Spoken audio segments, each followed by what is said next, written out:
پورے شہر نے ہمیں ایک بہترین مینڈیٹ دیا ہے، بڑی امیدوں کے ساتھ، کہ کتنے بڑے پیمانے پر لوگوں نے ہمیں سپورٹ کیا، اس لیے کہ کراچی کی ایک امید پیدا ہوئی ہے۔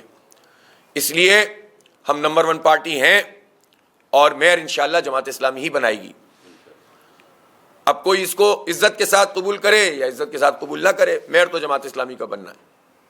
دوسری بات یہ ہے کہ یہ جو جعل سازی ہے اس پر الیکشن کمیشن نوٹس لے، اس وقت تمام عمل کو روک دیا جائے، تمام چیزیں اپنے پاس بلا لی جائیں۔ الیکشن کمیشن کا سارا اختیار ہے، اس لیے کہ جب آر اوز کی اتنی شکایات واضح طور پر نظر آ رہی ہیں، احتجاج کرنا ہمارا حق ہے۔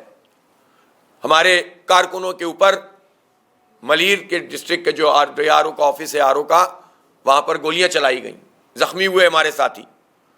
یعنی یہ چاہتے ہیں کہ قبضہ کر کے ساری دھاندلی کریں ریکاؤنٹنگ کے نام پر۔ پھر اس کے بعد کیماڑی میں آپ نے دیکھا پی ٹی آئی کے لوگوں کے اوپر حملہ کیا گیا، علی زیدی کے اوپر حملہ کیا گیا۔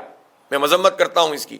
میں پی ٹی آئی کے دوستوں سے بھی کہتا ہوں کہ وہ ان کے بعض لوگ اپنی بے وقوفی میں، جہاں وہ 3-3 4-4 ہزار ووٹ سے ہم سے کم ہیں، ظاہر سی بات ہے کہ انہوں نے تسلیم بھی کیا تھا، میں نے اس کو اپریشیٹ کیا تھا، لیکن وہ پیپلز پارٹی کے اکسانے پر وہاں ری کاؤنٹنگ کی درخواستیں دے رہے ہیں۔ اس ری کاؤنٹنگ کی درخواستوں کے نتیجے میں پیپلز پارٹی نے جب یہ دیکھا کہ کچھ جگہ تو ہم نے جماعت اسلامی کے نمبر اس طرح کم کر دیے ہیں اور اپنے بڑھا لیے، تو کچھ ہم جو ہیں وہ پی ٹی آئی کو بھی، اس کے لوگوں کو بھی یوز کر کے یہ کام کریں۔